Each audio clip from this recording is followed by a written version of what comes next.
So why not get paid for it? Ever thought about making money from TikTok but you don't have any followers? Well, forget the 1,000 follower rule. GFN Vault has just changed the game. AFTV and DR Sports have partnered with one of the biggest UK creators, Anthony Owo, to bring you GFN Vault. Our agency helps you earn, grow, succeed with exclusive support. With 0 following, you can start earning straight away. No gimmicks, no catches, 100% free. Every big creator started from nothing, including me. So why not you? Whether that is football, gaming clips, or just chatting complete and utter rubbish, anyone can be a creator, just like me. So hit the link right now, get involved, and start earning today with GFN Vault. Do not sleep on this.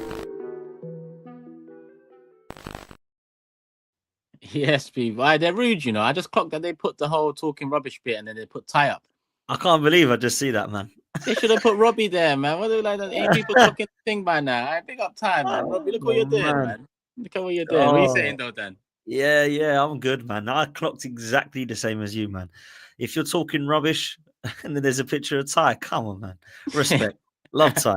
Love Ty. I mean, he does talk rubbish sometimes, to be fair to him, but, you know, you got to love Ty. Yeah, who doesn't? I'm good, man.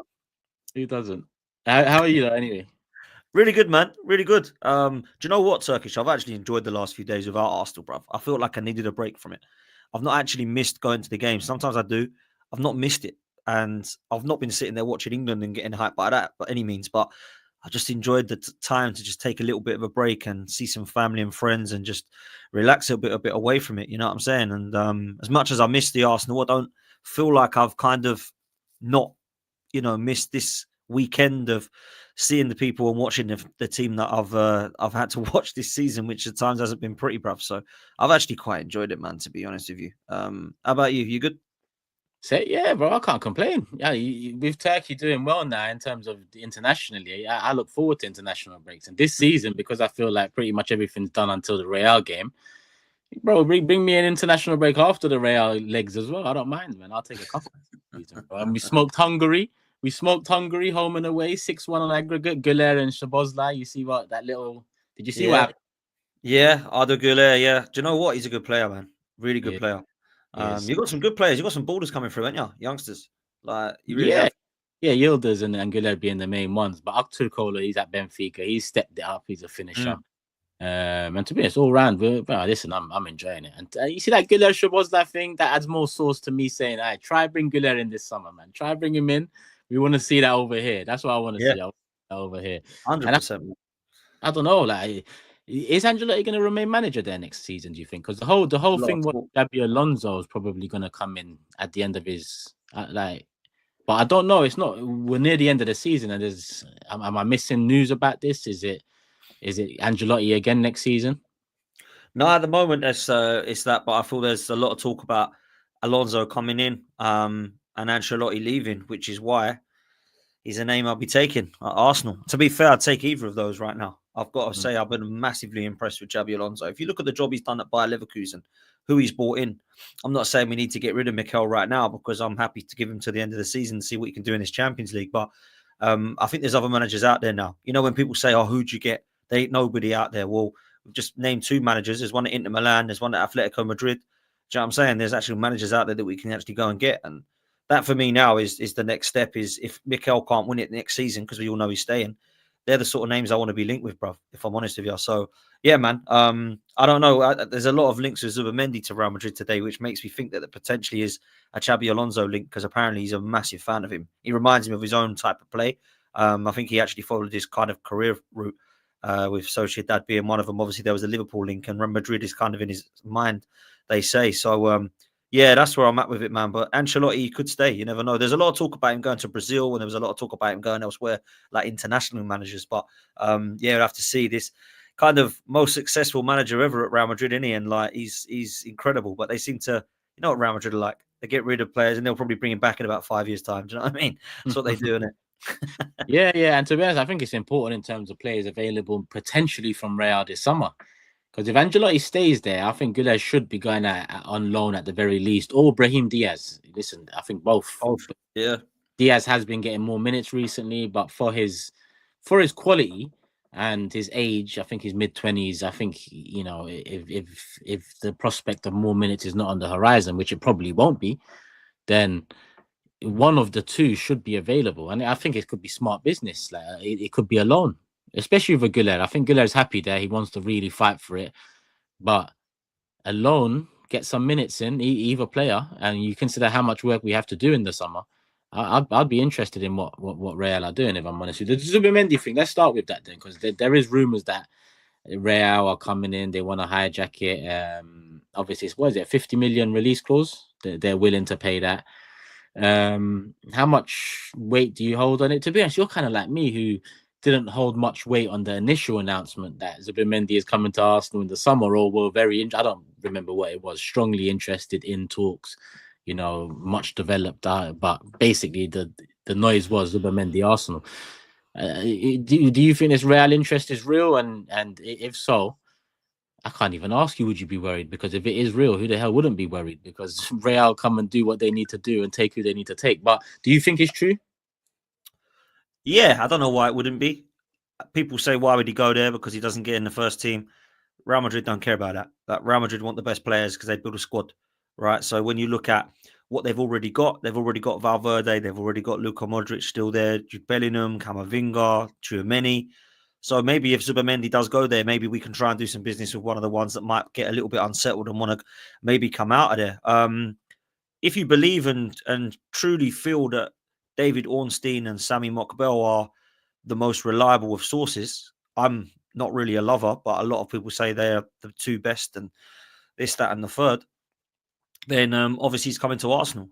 Everybody was gassing it up. Everyone was excited about it. David Ornstein's reported that Sami Mokbel has reported that he's coming to the Arsenal. Well, okay, he better then, because we get told, you and I, that these two are the most reliable, along with Romano.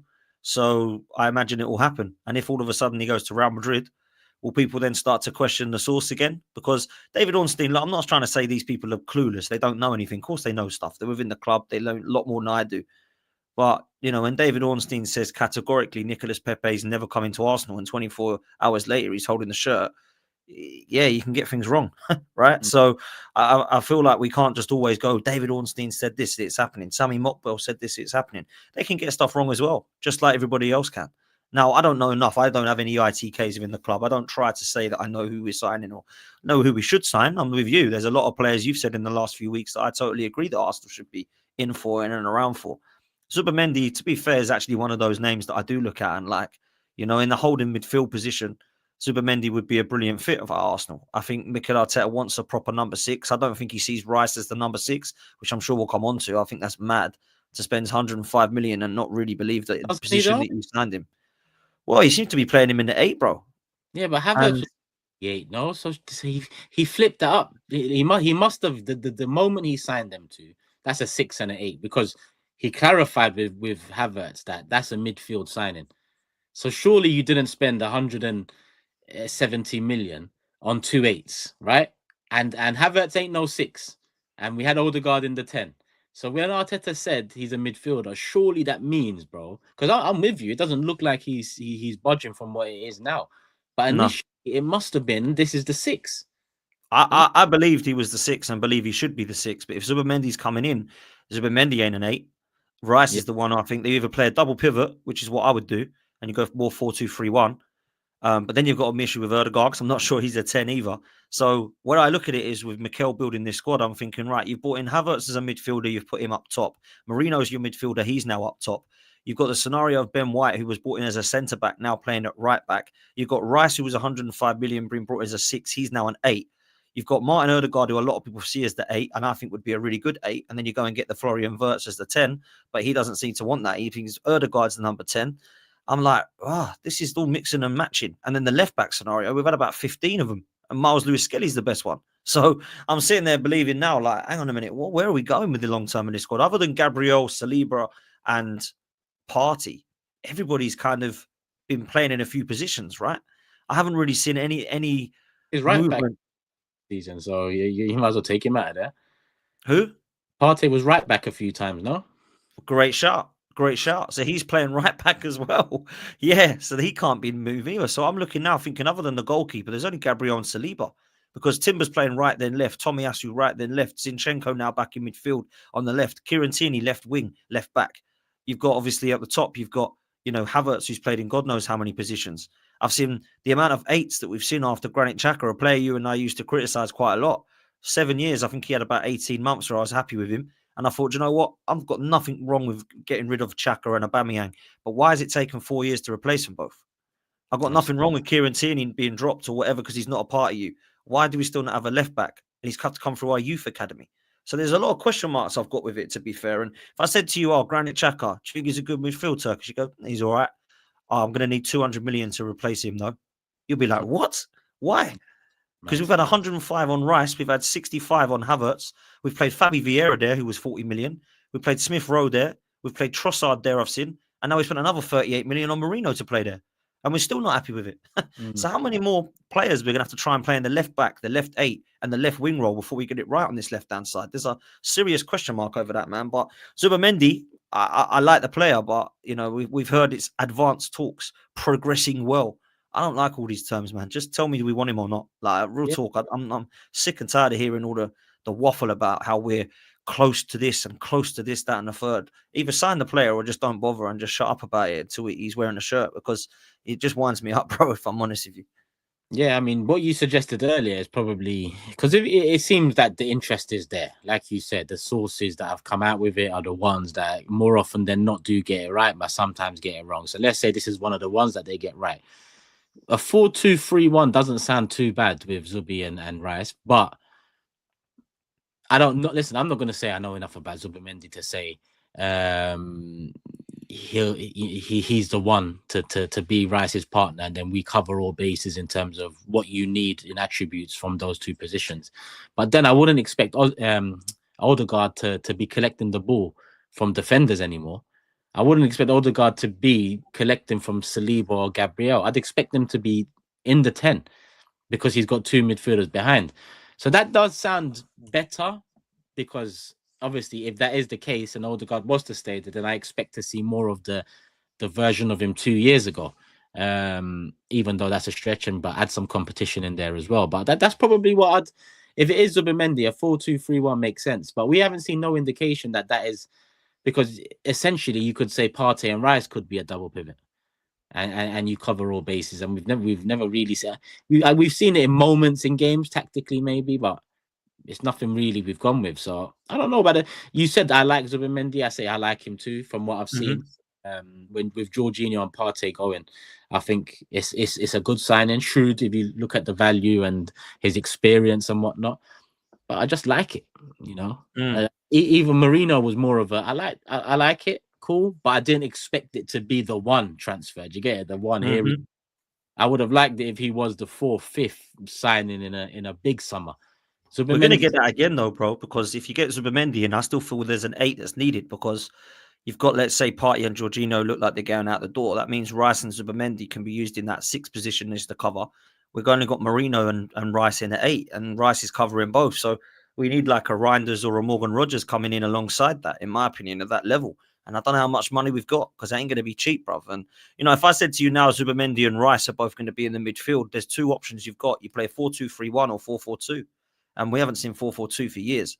So I think now it's going to have to be a 4-2-3-1. If we try with Zubimendi in the 6, Rice in the 8, and then Odegaard in the 10, I don't even know if that's balanced enough either. We're going to have to see it. I don't like Rice in a Fabregas role, bruv. I'm sorry. I don't see that. I just don't see that happening. I think he can do glimpses of it. We've seen it against United where he was good, PSV where he was good. But I've also seen it in games where I'm like, off the ball he's good, but on the ball it's not quite what we need in terms of the athleticism. But yeah, I don't think there's any creative spark from Rice. I don't look at him and go, wow, he's threading balls through. I don't look at him and say, wow, he sees a way to pass like a Cazorla or a Fabregas. For me, Rice is a destroyer. He's a Rodri, Carrick type player. He might not be as good as those two, but those attributes are what I would say is similar to. So that's where I want to see him really in the 6, but we'll have to see. Yeah, and with that 4-2-3-1 would need a new left winger and a new striker, in my opinion, as well, to freshen that side up. And then, 2 midfielders that are essentially holding, they can protect a new look attack. And then you have Ranieri coming in off the bench as well. we would be a lot stronger. Well, to be honest, we still need probably another backup in there as well, somewhere along the lines. Like I've said, we need 2 strikers, but the Zubimendi deal, I just want it done, dusted early. Whether we're getting him or not, I don't want no sagas this summer. I just want to just go in, get out. Whether you get the player or not, come out knowing you're getting him or you're not getting him. None of this whole maybe like the Nico Williams stuff. Like you can't be going through 2 windows. And this is why I don't believe it, because if you just think of things logically, with a Nico Williams, for example, if you're waiting on him, there's a date that he's coming because he's told you that, yeah, I'll do. If you're waiting on him with no indication that he wants to come, he is going to come, or this is the preference if he does, then this whole waiting thing makes no sense at all for a massive club. In general, any club, not even a massive club. In general, any club. Why would someone work off the back basis of a young winger that's yet to really, hit the heights and wait for him to see when he's ready? You surely got. I still can't believe the Kvaratskhelia thing in January, but I'm gonna move on from that because that one would have been so nice. That hurt me, man.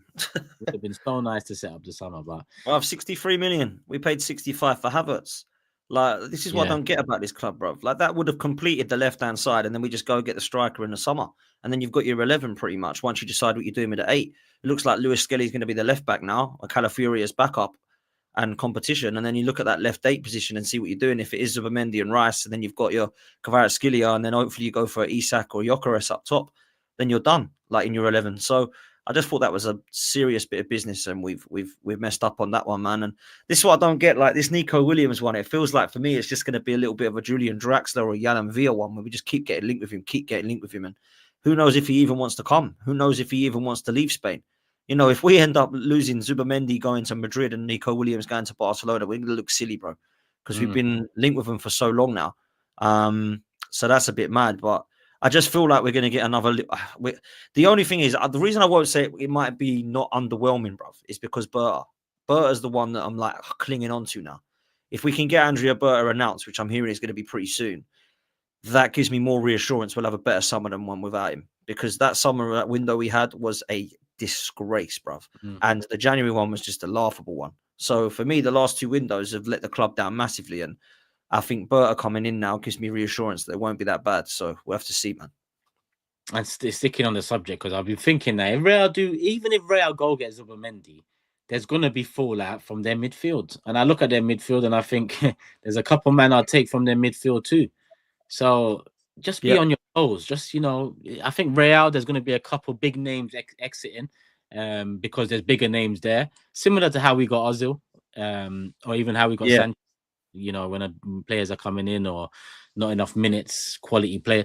Like I know Tchouameni's been playing a lot of minutes this season, some at centre-back, I believe, because of their crisis.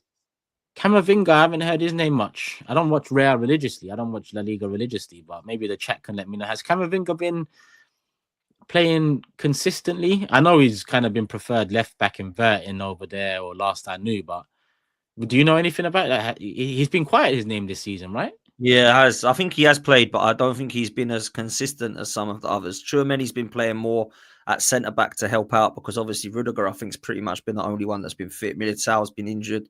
Obviously Rudiger and who's the other guy, Alaba as well, isn't it? They're all coming, like age isn't really on their side, so this is why they're linked with the centre backs scenario. But Camavinga was linked with Manchester City the other day, so it's definitely the one that people are looking at as potentially moving out the door should somebody come in like a Zubimendi. You'd like to think that Arsenal would, be agreed that we've already done this business.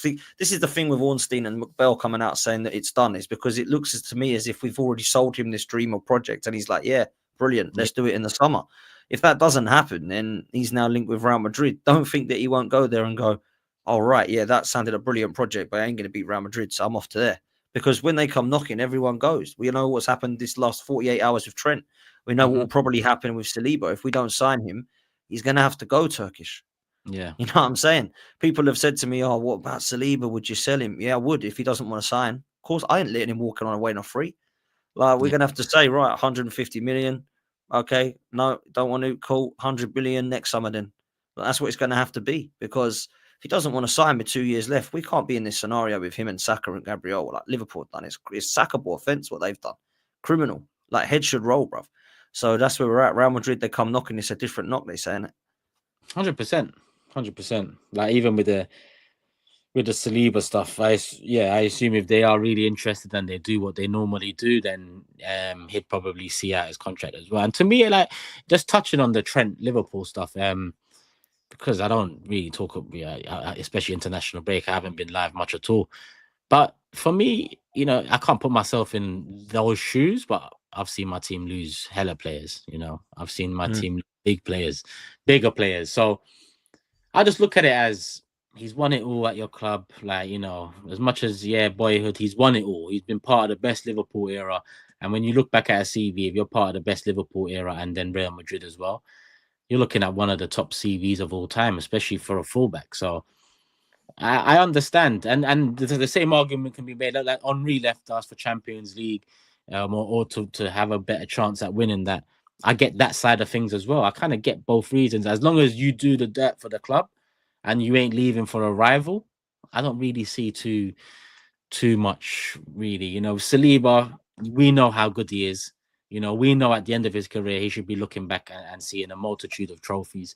So, we know eventually that's going to, especially us, we've seen it happen many times before. So we know he will be leaving eventually. It's what he does here that matters, And I think someone mentioned it recently. I forgot what player mentioned it, that you got to win trophies to be remembered. Was it on a pod? Was it on? I can't remember who mentioned it, but that's the reality.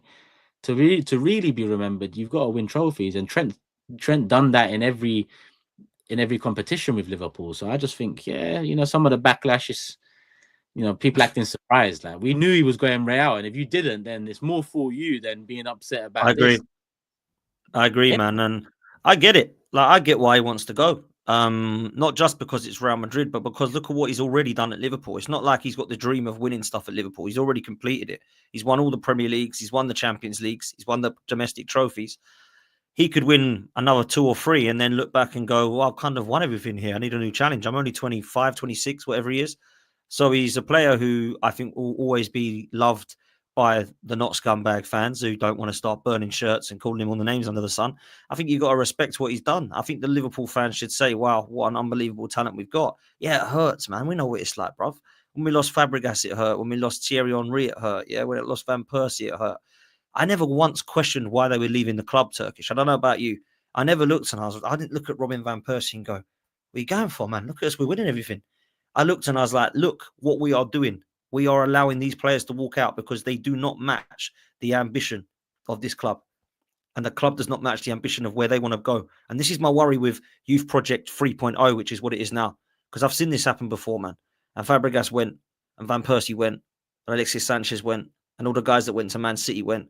And I don't want to Saliba ended up going to Real Madrid. Gabriel saying, no, thanks, I'm 28 and I'm going to go live my days out in Saudi. This club ain't serious about winning stuff. When they look now and they think, right, I'm quite happy with Saliba and Gabriel either side of me. I like Ben White and Timber. And they look up and see Marino and Sterling and like Kai Havertz. Like, nah, man, that's not a serious football club. So we need to make sure we get that right this window so we can keep these players happy. Because if I'm Saliba, I'm chilling. I ain't signing. I'm chilling. I'm like, let's see what this club are about. I want to see what they do this summer. If they're bringing in the likes of Isak and they're bringing in the likes of Florian Wirtz and they're bringing in the likes of a kind of Zubamendi or whatever we've spoken about, yeah, I'm up for signing. But if they're going to give me a Sesko and they're going to give me a free transfer on the right-hand side to cover for Saka and they're going to give me a free transfer in the middle and they're doing the bare minimum again, I'm going to be like, Real Madrid sounding tempted in a couple of years' time. Because I think he'll go whatever, Turkish, even if we win stuff. And this is the thing. It isn't always about winning trophies keeps you happy. Mm-hmm. You know what I'm saying? Winning trophies will definitely keep him happy for a period of time. But he will go and play for Real Madrid when he's 27, 28. We're just lucky that he's only 24 at the moment. Like, I've got no doubt he'll go there one day. No doubt. Yeah, I agree. 100%. It was Saliba that said that. Sorry, Saliba mentioned the whole you got to win trophies. The man himself knows what it is. And you know what as much as we talk about players, and I always mention this when talking about people call me unrealistic. The players the players we love at the club now, they want to see great signings. They want to be wild. They want the club to sign someone like, right, hey, we're moving mad. The players are just normal like us. Do you get it? So it's not just us that gets galvanized by signings. And I think that played a part in our season this season as well, which is something that very few talk about. It's not just what the transfer window lacked in terms of what we could have got in the players and the quality and the attributes and the positions and the depth. It's also what it would have got out of the current crop and the extra bit. Because after challenging for titles 2 years in a title 2 years in a row, one leading at the majority and bottling it, the other one fighting tooth and nail, dropping points in one game and it costing you everything, it can take the energy out of you. And then when you go into the next season, and let's be honest, all right, there was a couple men that, you know, were gassed about the Sterling signing. God knows why. There might be a couple players that was, but the majority of the squad would have looked at that and said, the fuck is this? What's going on? So, well, you know, people need to understand the players are also thinking it too. I think part of it is that they didn't get, you know, they didn't get what they thought they needed around them as well. Exactly. So it's up to the club that this You summer look- now. You look at Ashley Cole, bro, right? Yeah. You look at Ashley Cole. I don't know if it's my Wi-Fi lagging or yours, but you look at Ashley Cole back in 2006, right? Do you want to stay here? I don't take the $5,000 thing away. Like he wanted 60, we're giving him 55. He's looking around and he's thinking, all right, Chelsea are interested in me. I love some of the players that we've got here, some of the players I've played with, but do I want to play with Denilson and Philippe Senderos?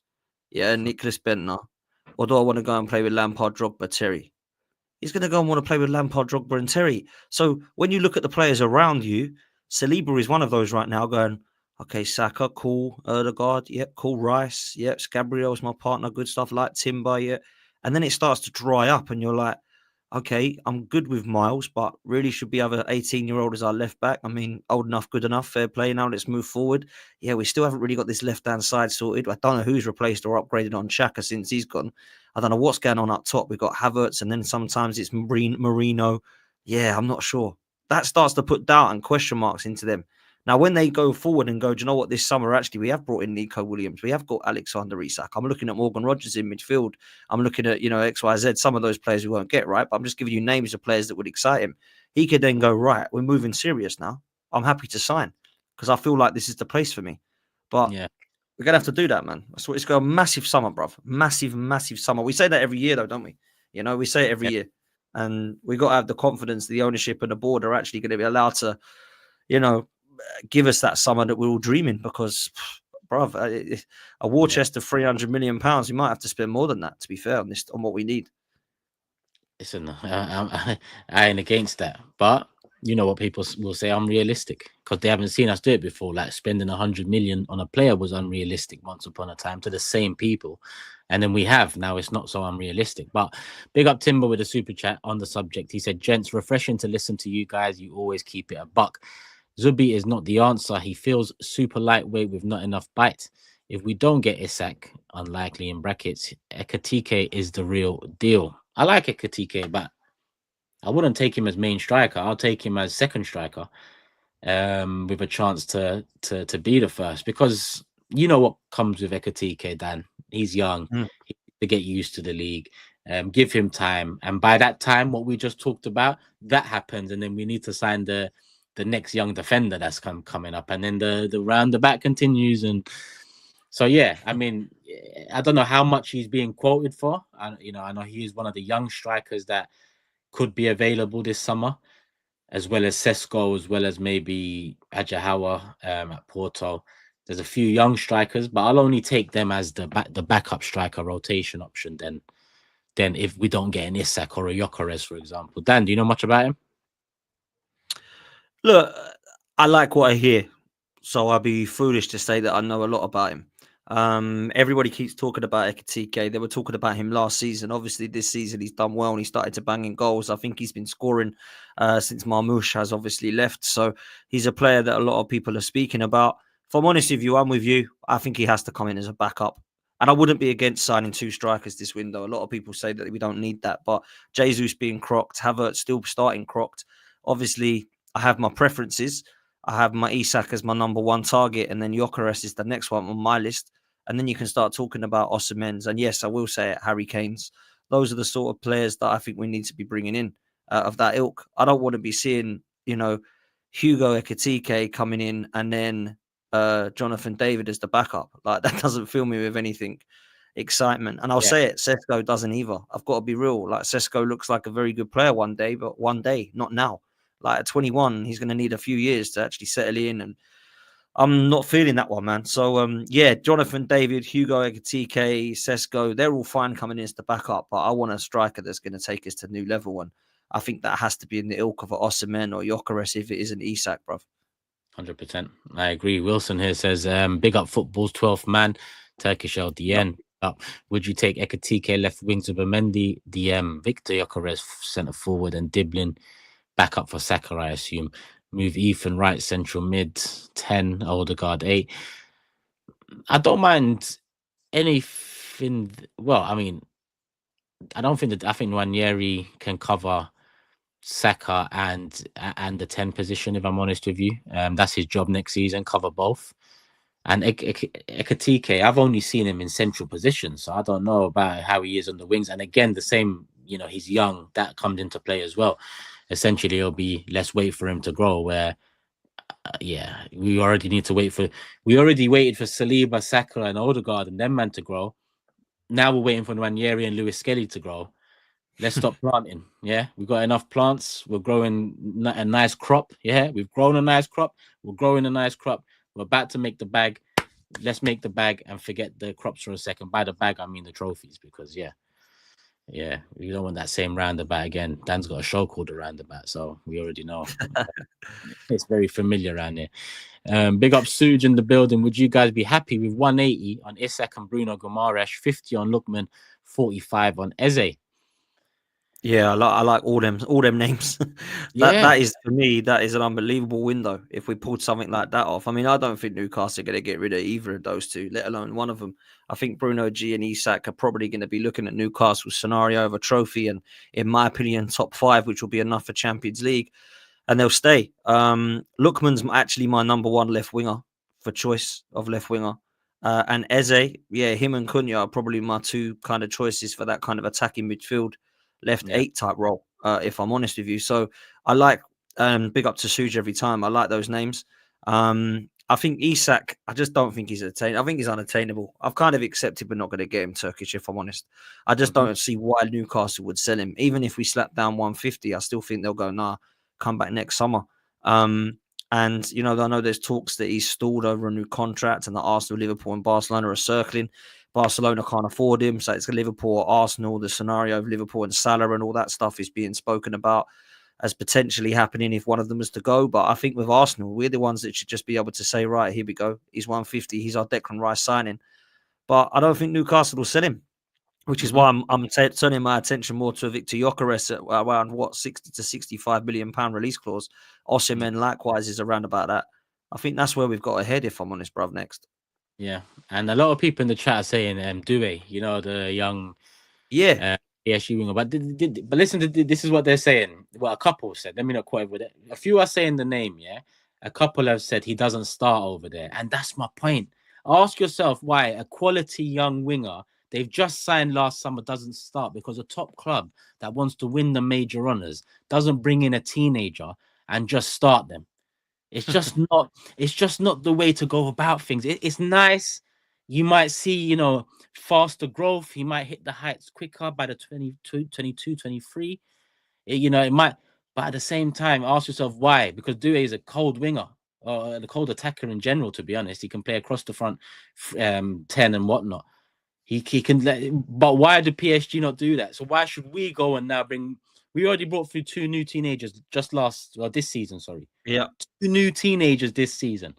I don't want to hear no more teenagers. I'll be real with you. No more. We need top. We need people coming in to guide Saka and Saliba and these men, not to be guided by the same men that are guiding these men this season. Now we need to. Yeah, they need to be ready now, bro. They need to be ready now. None of this, give it a few years. Ethan Nwaneri is brilliant. Miles Lewis Skelly likewise. Yeah, there we go. See? Yeah. Due from PSG doesn't start and is a baller. Yeah, no, he is a baller. Sesko, these young, these kids, they could be ready in a few years' time. That was fine when we were in the Champions League, because we are going to grow with us to go and try win a title. I don't want any more players that are coming under the age of 23, unless they're at the ilk of absolute stardust, Jude Bellingham levels or whatever it be, Cole Palmer or somebody like that coming in at that young age. That's fine because they're ready now. I don't want someone who's not really proven in this league coming in at 20 and going, right, in a few years' time, you might be brilliant, because let's be real. The last time we celebrated a trophy was 8 years ago, bro, because we couldn't really celebrate the COVID one. So we had to wait 8 years already. I don't want to wait another 8 days or 8 minutes. Like, we've done it long enough, man. So it's too long to wait without a trophy. 5 years is too long, to be honest. It's about winning now, coming in and winning now for me. And Doué, look, he looks decent. He does, but I don't think he's coming in at PSG and going, right, this guy's ready now. I mean, João Neves looks really good. Vitinha, for me, absolute baller. How we went to Porto and ended up with Fabi Vieira instead of Vitinha is poor scouting, in my opinion. Yeah. So, for me, PSG have got some good players, but I don't know, Barcola's another one, obviously on Doué. For me, I'm just looking at Lookman at 27, thinking he looks ready now. Obviously, Zubimendi looks ready now. Isak, we know, is ready now. Gyökeres in Europe looks ready now. These are the sort of names that would excite me. If we're getting like young Nipan from Rosenborg, and we're looking at getting, the young Leicester lad that I saw we were linked with, that El Canous, saw we were linked with him yesterday. Like, don't get me wrong, they look quite exciting, but come on, really? That's not going to take us to that next level, is it, bruv? Yeah. Exactly. That's what we need, next level. And Taj or Taj, hopefully I'm saying the name right. Bro, don't ask such a question without doing some research. Because even off the top of my head, I know the United treble team had hella experience in that team. So I don't know what your point is here. They didn't win it with youngsters, did they? They didn't. I hate this. I hate this, Ole man. was This over makes me 25. laugh. Sheringham, Dwight York, Andy Cole, all their strikers were late 20s. Roy Keane, Ronnie Johnson. When these youngsters came through, like Beckham and Scholes and Neville, don't get it twisted. They were young, but Roy Keane wasn't young. Yeah, Steve Bruce wasn't young. Eric Cantona wasn't young. Brian McClare wasn't young. Mark Hughes wasn't young. Even Andre Ganchelskis, Peter Schmeichel, Gary Pallister, Dennis Irwin. They weren't kids. I don't know why we act like they all did it. It was like a bunch of 18-year-olds that went and won a treble. Like, Class of 92, there was 18 for the whole trophy hall. Like, that's what people. It's mad, bro.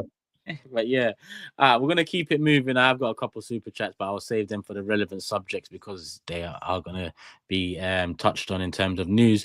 But obviously, the big news, the headline, the title is that Saka returns. He posted on Instagram saying hello again. The rumors did circulate yesterday about him being back in training, which I took with a pinch of salt. But now I'm seeing this picture and I'm seeing hello again, and I'm seeing rumors that he'll be ready for the Madrid game. I mean, do you think he starts that first leg then with all of this noise, Dan? Yeah, I think he does, bro. I think he does. And I wonder if it's a massive risk or not. We're going to find out. Funny enough, I took one of my guys yesterday to his back appointment because he's struggling at the moment. And he's actually talking to the sports therapist about it. And he said, look, the technology nowadays in recovery for a third-degree hamstring is absolutely mad. And everyone that's had this operation, they say good things about it. The likes of Michael Owen, obviously, there wasn't around back then to have. And you've obviously got the likes of Hazard, etc., that have had these injuries and not come back from it. I just touch wood that Saka is going to be all right, bro. I just do not want... let's just not beat around the bush. The reason that he's injured is because of the manager, right? Let's just be real. Like, I know people don't like to hear it. I know people don't like to... bless Mikel, doesn't do anything wrong. He got this one wrong massively. He got the Kai Havertz one wrong massively. Yeah, he got the Ben White one wrong massively. You can't play someone who needs surgery and then wonder why they're not that good and then they have to go and get surgery. You can't play someone, run him into the ground. When you're 3-0 up against Preston, you're bringing him on. And we were against Bolton and he's starting him against Bolton. And then we're like 4 or 5-0 up against Lons last season. He's still on the pitch at 78 minutes. Like, what are we doing here? Like, this is poor from Mikel. And I can't sit here and be hypocritical and then say I want him to play in all these games. But I know myself that a fit Bukayo Saka is needed against Real Madrid. And if he's fit and he isn't there and we aren't using him, I'll be really annoyed that we didn't have a chance to actually allow him to bring in and be that moments player. At the same time, I'll be really frustrated if we bring him on and he gets injured. So I don't know that we can win in this scenario, bruv. I do feel like really conflicted about it. There's a lot of my guys saying don't play him till next season. A lot of my guys in the other ear saying you've got to. He's ridiculously important. I kind of sway that side at the moment because I'm so desperate to try and save this season. And I know the only way we do that is by winning the Champions League. Do you know what I'm saying? I agree with that. I think 10 minutes, 30 minutes, you start the game. Fulham 10, Everton 30. Real, you start the game, see how you're feeling after 60, and we take it from there. That's how I see it going. Realistically, that's how it should go. Like, yeah, 10, 30, 60, and then we'll see where we're at. Yeah, I can't disagree with that. You know, I was with Curtis on my channel. We were talking about it last week, and he was kind of disagreeing with me, saying he doesn't think we should be playing him. And I get that, and I hear that. You know, there's some, and it's not because they don't rate him. It's not because they're like, oh my god, this just how fit is he? We do not know this. I think we'll find out in the first 2 games because I think he's going to play sort of 20 minutes against Fulham, and I think he's going to play sort of maybe even not start against Everton, but maybe come on at 60 or something like that. And we see what Saka we get, because it isn't just about the fitness for me. It's also about like the, what do you call it? Like the, like what Saka are we going to get type question. Do you know what I mean? Is this going to affect him now? Because he's been so pivotal and so important, so consistently good for us, bruv. I don't want to get into a stage where we're struggling, because I need to see Saka at his best. And we've missed him, bruv. You know, people said to me before, who do you think is the best player at the club? Oh, it's Odegaard. It really isn't. Like, let's just say it how it is. I like Odegaard. He's a good player, right? I think some people give him a little bit too much stick, in my opinion. That's just me. I can appreciate he's not at the best of seasons, but Saka's our best player by far, because there's no coincidence that he dropped off this we dropped off this season whilst he's injured. And what was the other season we dropped off? When Saliba got injured and went down. So those two are our best players, right? It's quite clear. When Odegaard went down, yeah, we missed a little bit of the creativity, but Saka was carrying us. Saka was delivering. Saka was goals and assists. Since Saka's been out, not just Odegaard, nobody stepped up and gone, do you know what? It's my time. This guy's out. You could argue that Miles Lewis-Skelly and Ethan have probably showed more moving forward, the young kids have, than the Odegaards, the Trossards, the Martinellis, the Havertz. Yeah. It's been disappointing, bruv. It has. I'd agree with that. So let's say the next 2 games go in ideal fashion for you to want to start Saka, for us to want to start Saka in that first leg. Yeah. What's your front? It's at Emirates. We need to win, in my opinion. We need to take Saturn to Madrid. What would your front for 4-5? Let's say, let me just stick to 3. What would your front 3 be? Actually, no, you can't really stick to 3, because I want to hear. And what would the front 5 be? The 8, the 10, and then the 3 attackers. If Saka's fit, raring to go, he is your right winger. How would you fill out the rest? Yeah, it's a great question, man. It's a great question. And the question's there because really what I'm asking you is, how do you fit Ranieri in with Saka? That's what I'm asking you, basically. Yeah, exactly that. So this is what I would do. And I'll counter it by saying this is what I don't think will happen. Because I think Mikel will do something different to what I want, right? But this is what I would do. So I would play Partey, Rice and Odegaard, because right now that's the best trio we've got. I would play Ethan through the middle, Saka on the right and Martinelli through the left. That's what I would do. What I think he might do is play Trossard, Martinelli and Saka, and Ethan will be dropped. That's what I think it will be. So Trossard will go through the middle, yeah, and then Martinelli. I mean, to be fair, you could put Martinelli in the middle and switch it round to Trossard wide if you wanted to as well. But that's what I think it will be. I wouldn't do that because I think Ethan has been way too important for that. I wouldn't play Marino up front. The other thing you could do is you could drop Partey or Rice, but I don't think you would do that. And then you could play Rice in the 6 and have Ethan and Odegaard as the kind of attacking 8 and 10. And then have Trossard, Saka and Martinelli. But I just feel like that's taking way too much from your midfield, which has been steal of Partey and Rice. I feel like we need Partey and Rice. Mm-hmm. So that's why I would say that. So yeah, I think what it will be, Partey, Rice, Odegaard, Trossard, Saka, Martinelli. What I would do is I would have Trossard out of that and have Ethan through the middle and then Martinelli left and Saka right. And you can switch it around a bit as well, Turkish, in that front three. Yeah.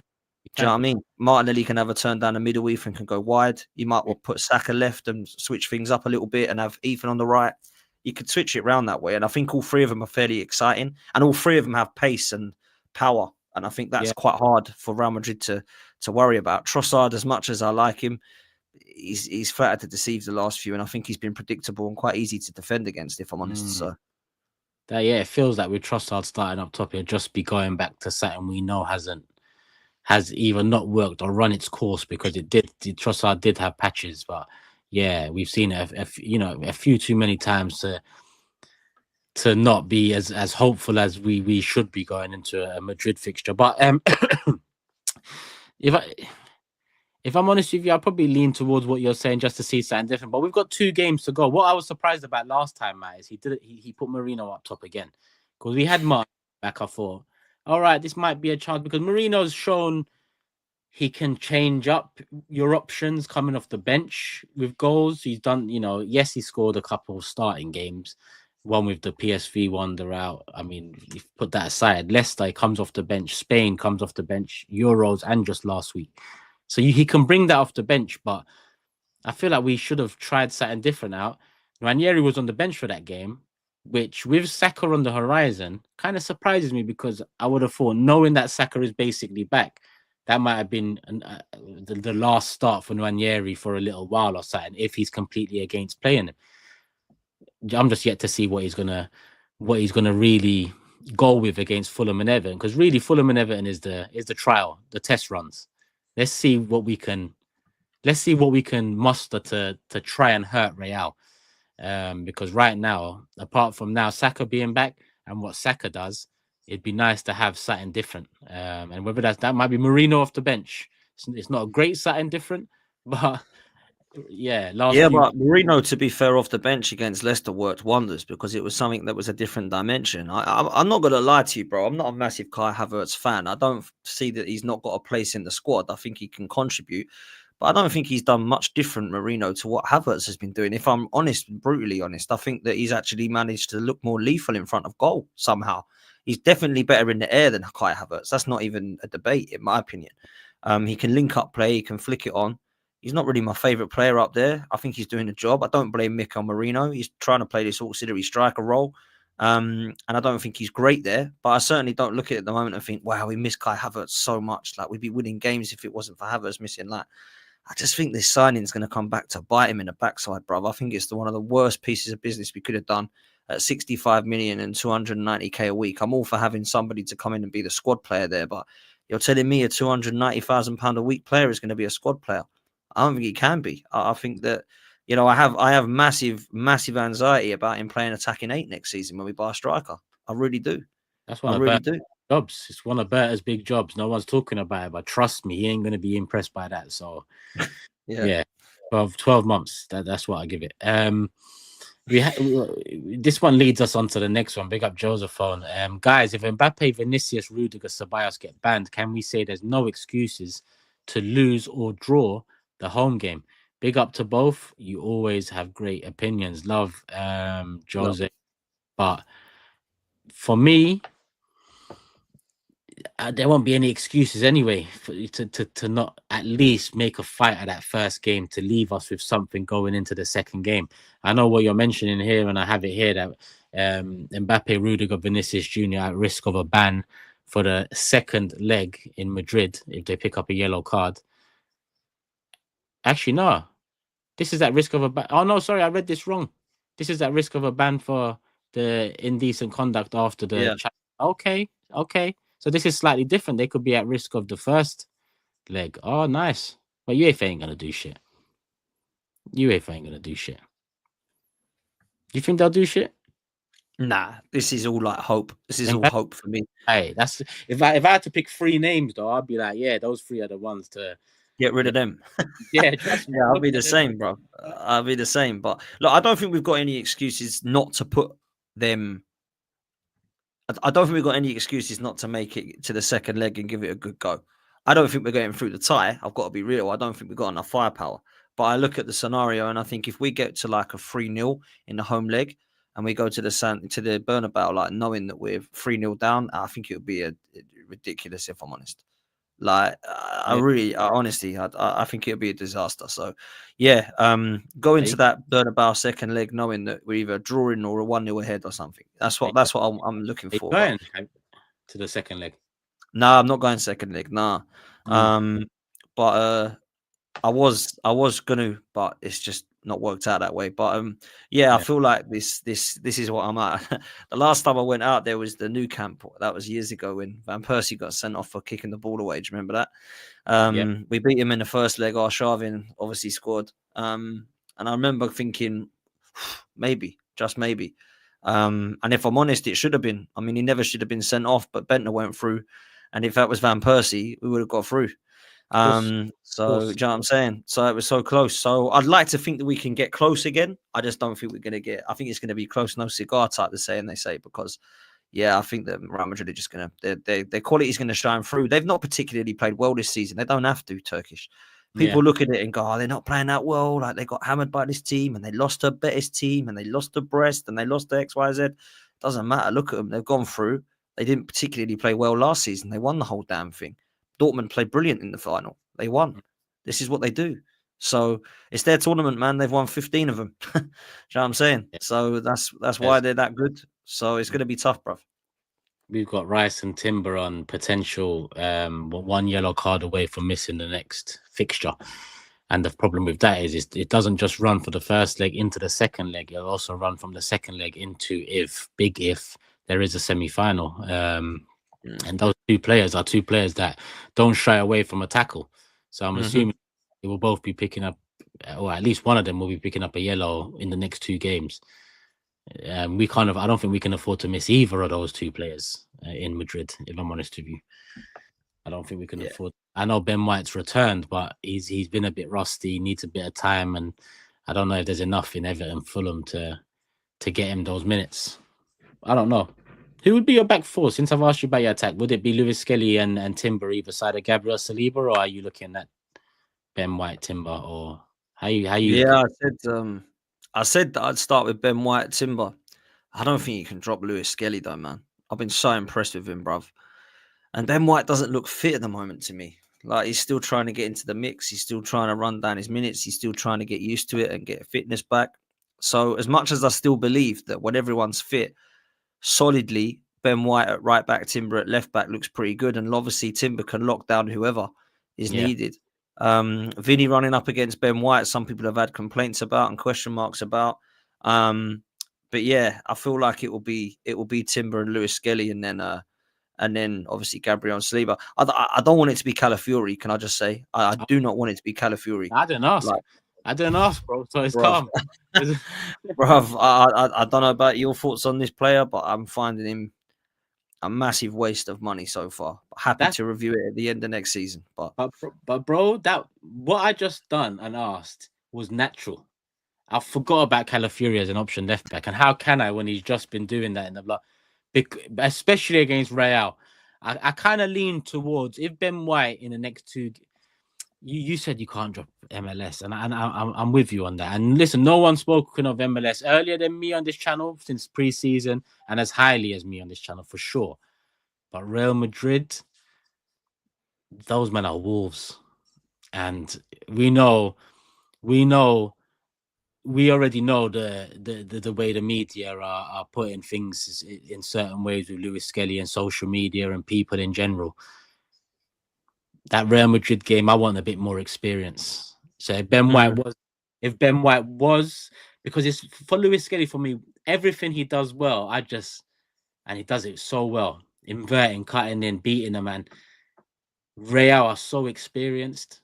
They are so experienced. Like I just don't. Yeah, I'd want Ben White and Timber, if I'm honest.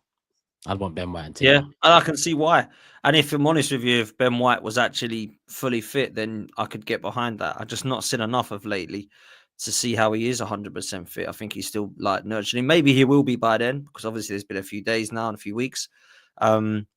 But the last 48 hours or so, Miles Lewis Skelly is on everyone's lips for the right reasons, bro. And yeah, I just think when you've got confidence like that, it'd be cruel to kind of drop him for that, to be fair. And I don't have anything against Miles Lewis Skelly's attitude or mentality in a big game against Real Madrid. I wouldn't question whether he was good enough, ready for enough for it, experienced enough for it. He's fearless, this kid, man. He's got an immense amount of confidence, the intent to go forward and drive, the confidence, calmness, the composure. Bruv, him and Ethan Nwaneri, I think, have been the two positives this season for me. I really believe that. I think that, there's not many confidences, is there? So, yeah. Yeah. That's where I'm at. And before and like the chats, MLS, I'm pretty sure he can stand up to the fight. It's just that little bit of risk there that if there is a moment, if there is a problem and it's on his side and his age and what's going on social media already and people are waiting. And this is coming from the guy who's, probably is seen as the one that isn't soft about these things. But when you've got the names like Ben White and Timber, I know Ben White hasn't been the same since returning, but when you've got names like that who have been, either doing it this season in Timber or Ben White who was doing it over the last couple of seasons, it's a good conversation to have. But on that note, let me get in the final few super chats. Rastamouse said shred Havertz's contract and get him out. Arjan says Gyökeres and Williams versus Isak for the same money. Easy. I'm with you. I'd do Gyökeres and Williams if I'm honest. What would you do out of those two, Isak or Gyökeres and Williams? I like Gyökeres and I like what I hear from Williams and see, but I'm all about Isak, man, because I think that signing takes us across the line to the next level. And yes, we probably would need to go and get a winger. But if you are telling me now we keep Trossard and Martinelli and Ethan and Saka either side and we get Isak, I'm taking that over Gyökeres and Williams. As much as I wouldn't mind either, I think Isak is that good, brother. I think he's just that takes us to the next level, in my opinion, no doubt. So that's what I would do. I kind of agree with you. I just have again that risk element of if we went all in, one injury, we're back to and then we're back to potentially this, and I'm just like, nah, I don't want no excuses. Squad up. If you're getting this sack, go get David on a free. And I guess then that covers that kind of scenario. But the perfect super chat to end the night, Dan Suj. As always, hit the likes and subscribe. Also, make sure you subscribe to Turkish LDN. That's my channel, people, and Football's 12th Man. That's Dan's channel, people. These gents are realistic fans. Love for the love. Perfect timing. Makes sense. Football's 12th Man. Go subscribe, people. You know my thing, Turkish LDN, the Big Six. We are live in just under an hour as well. I say just under an hour. It's going to be an hour. We're always a couple of minutes late. Dan, when you next live? When you next releasing something? It'll be tomorrow, bro. So yeah, I've just dropped a show this morning. There's one of myself and Troops, and then also I did a show early with a panel talking about Arsenal and Liverpool, which is a good one. And then tomorrow I'll be back on Football's 12th Man. So big up to you, man. Appreciate the plug. Thank you, mate. No worries, bro. Come on. Thank you for coming on, joining me. And people, hit that like button. Like Dan said, go show him some love. He'll be active tomorrow. Me, I'm releasing something. Bro, I've had the Berta video locked and loaded for like 10 days. Locked and loaded. I'm just waiting for it to drop. So time to drop it, people. International break nearly over. Next week, game returns Fulham. We'll all be live tomorrow, 7. Content coming out over the weekend. So make sure you're here for that, people. Love for the love. Me and Dan are at peace. Listen up. You're watching TikToks all day anyway, so why not get paid for it? Ever thought about making money from TikTok but you don't have any followers? Well, forget the 1,000 follower rule.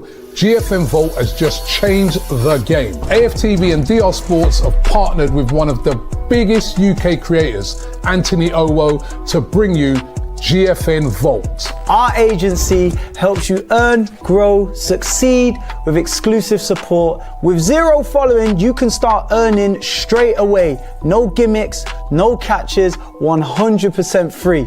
Every big creator started from nothing, including me. So why not you? Whether that is football, gaming clips, or just chatting complete and utter rubbish, anyone can be a creator, just like me. So hit the link right now, get involved, and start earning today with GFN Vault. Do not sleep on this.